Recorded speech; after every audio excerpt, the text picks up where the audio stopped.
여러분은 지금 고현준의 뉴스 브리핑과 함께하고 계십니다.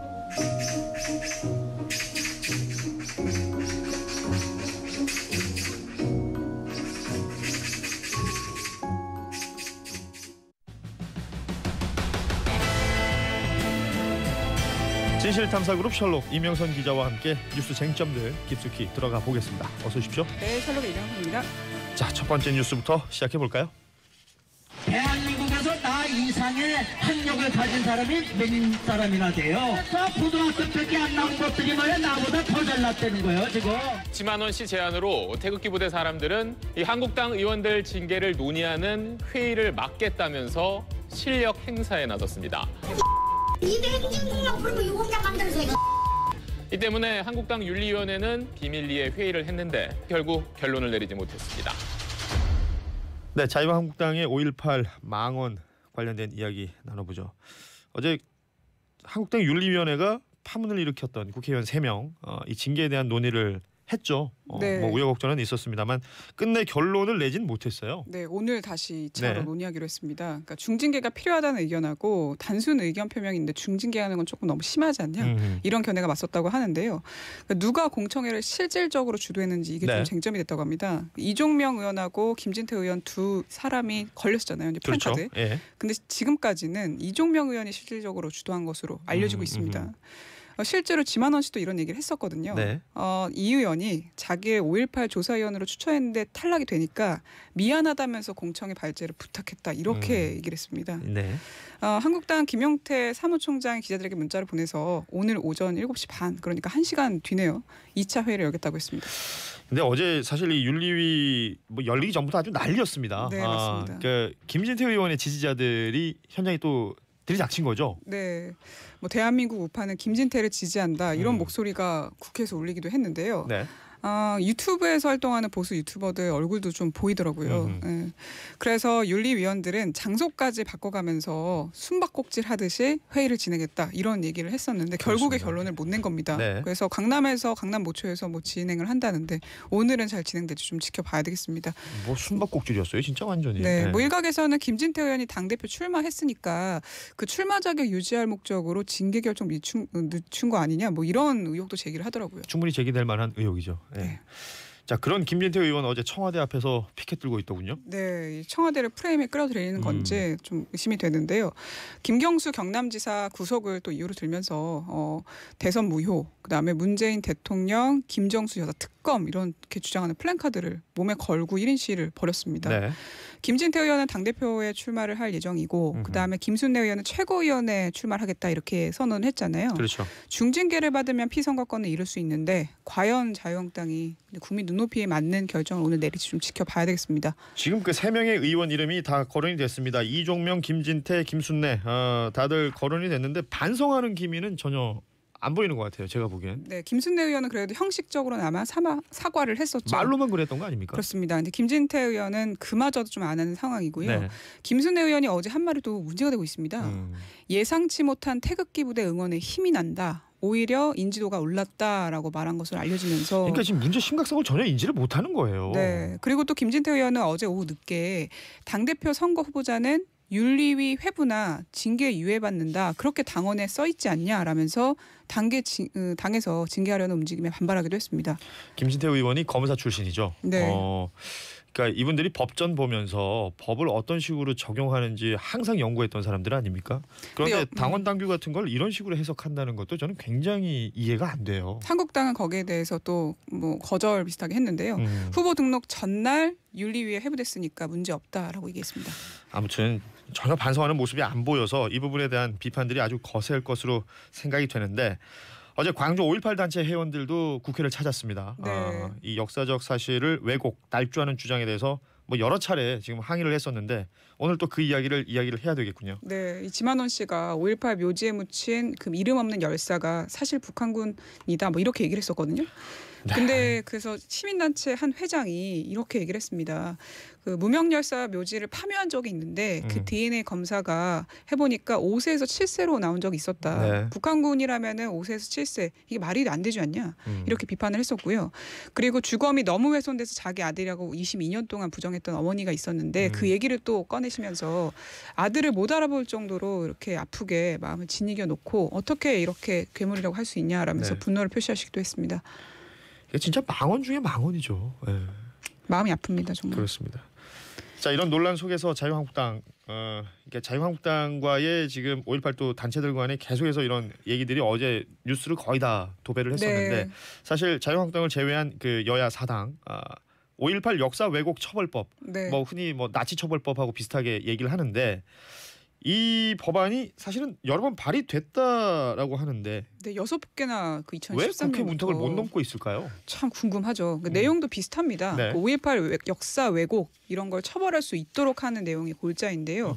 그래서 MBC가 어제 회의록을 좀 뒤져봤다고 합니다. 네. 보니까 법안 처리를 적극적으로 막은 사람이 바로 그 자유한국당 김진태 의원이었다고 이렇게 보도를 했습니다.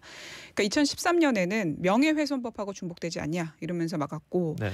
2016년에는 특정 사건이나 인물에 대해서 비방하지 말라는 건 보편성이 없기 때문에 법이 아니다. 뭐 이런 얘기를 했다고 하는데요.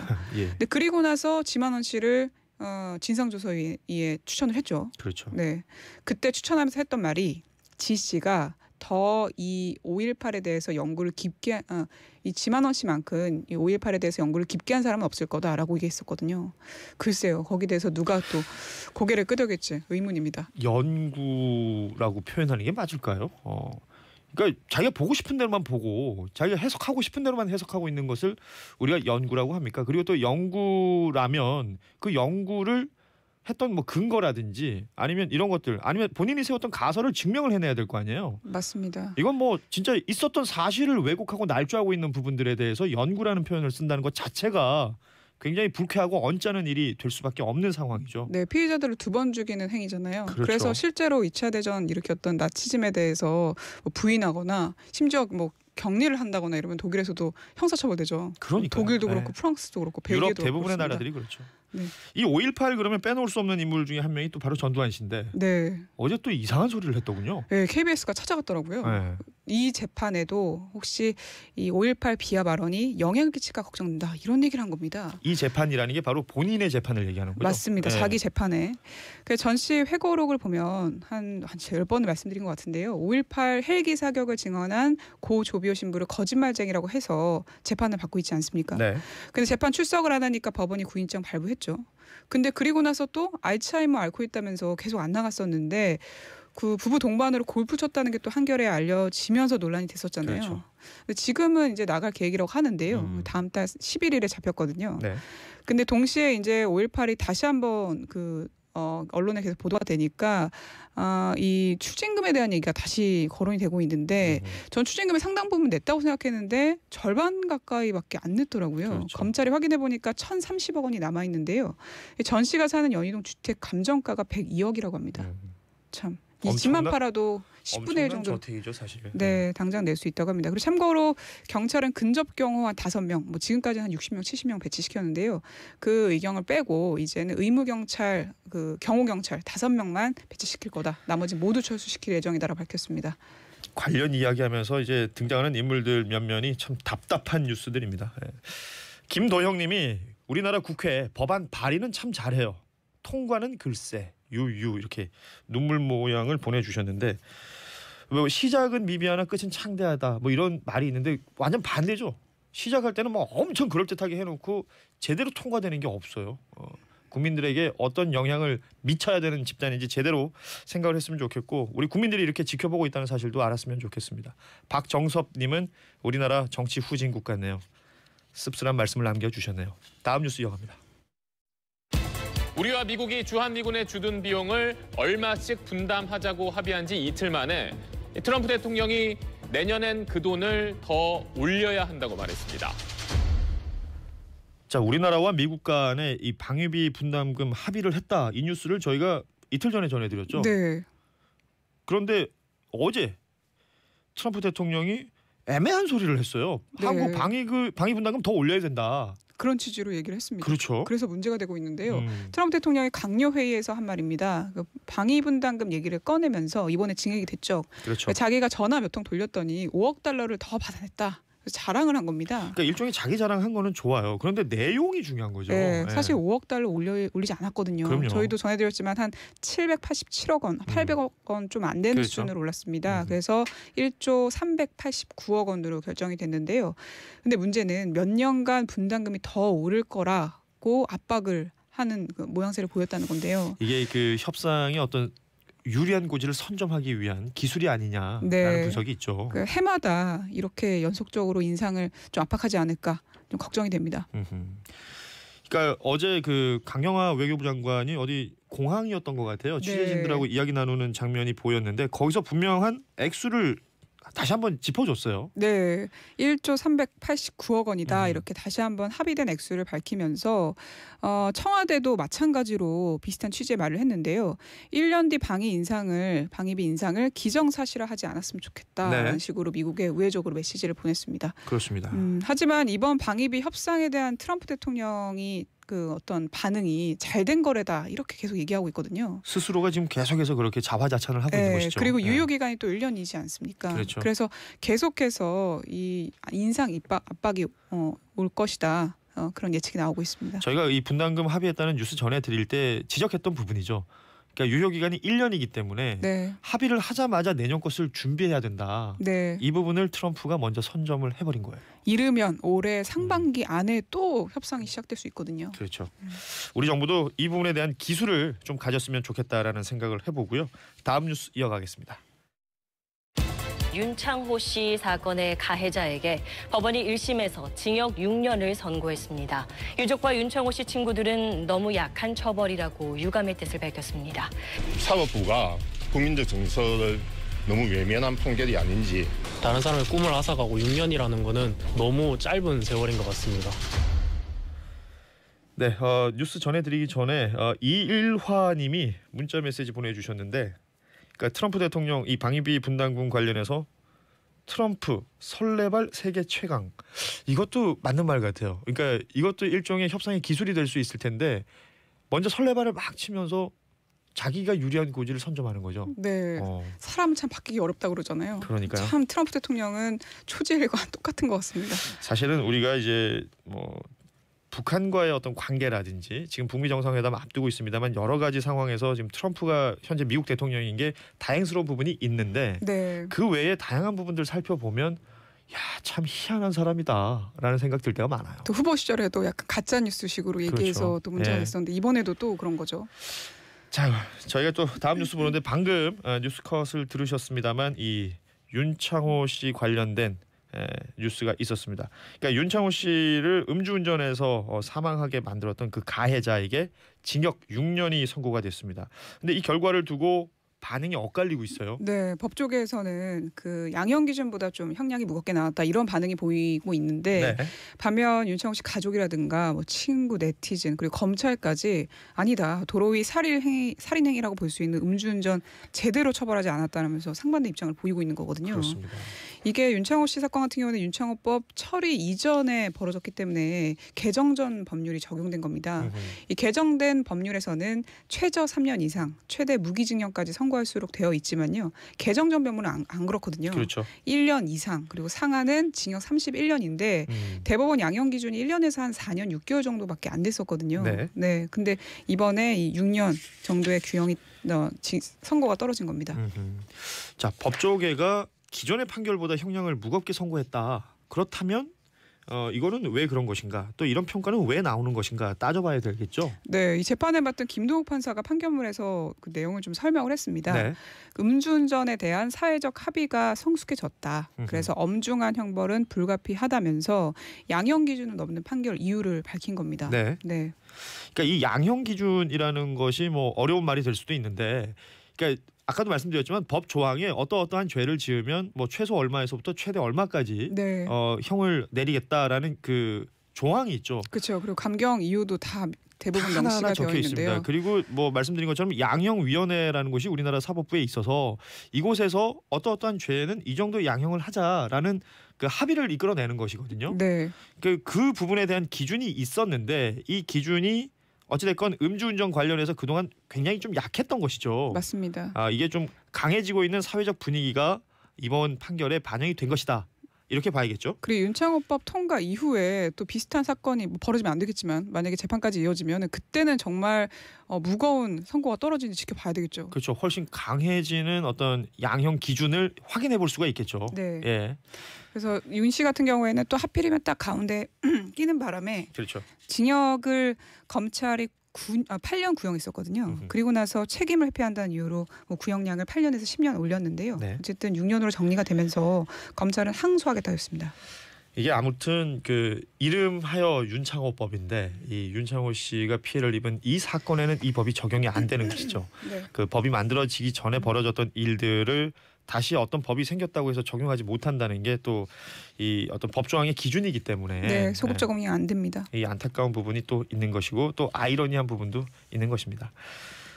자, 다음 뉴스를 또 살펴볼 텐데 최근에 굉장히 화제가 되고 있는 강남의 클럽 이름이 있죠. 버닝썬이라는 클럽인데 이게 뭐 일파만파예요. 네. 처음에는 그 단순한 어찌 보면 클럽 앞에서의 폭행 사건으로 시작을 해가지고 그렇죠. 뭐 경찰 유착 얘기, 마약 이야기, 성폭행 이야기 계속해서 이어지고 있거든요. 이게 버닝썬이 또 논란이었던 거는 여기 이사가 빅뱅의 승리 씨였기 그렇죠. 때문이죠. 지금 유명 그 가수, 그러니까 빅뱅의 승리 씨가 이곳에 이사인데 뭐 대표로 알려져 있고 이러면서 네.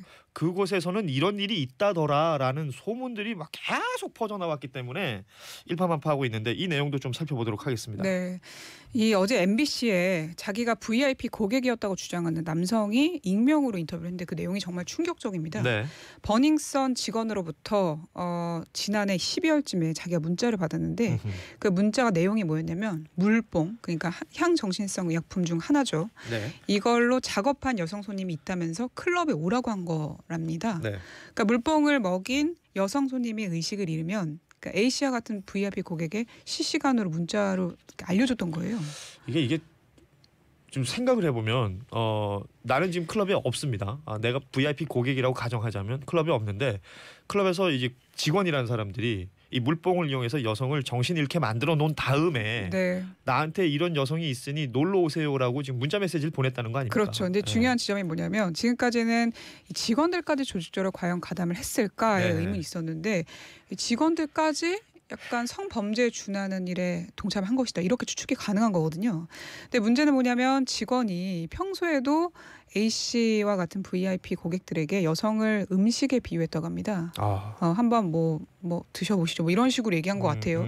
그리고 나체 사진을 수차례 받은 것은 물론이고 의식을 잃은 것으로 보이는 여성에게 몹쓸 짓을 하는 영상까지 받은 적이 있다라면서 A씨 어쨌든 주장인데요. 네. 그렇게 얘기가 MBC에 보도가 된 겁니다. 또 추가적으로 어린 여성일 경우에 만약에 부킹을 하게 되면 돈을 더 받았다. 뭐 이런 얘기도 지금 들리고 있는 상황인데요. 이거는 뭐 이게 범죄죠. 이게 진짜 이 A씨라는 사람의 말이 모든 게 사실이라면 이건 철저히 따져봐야 된.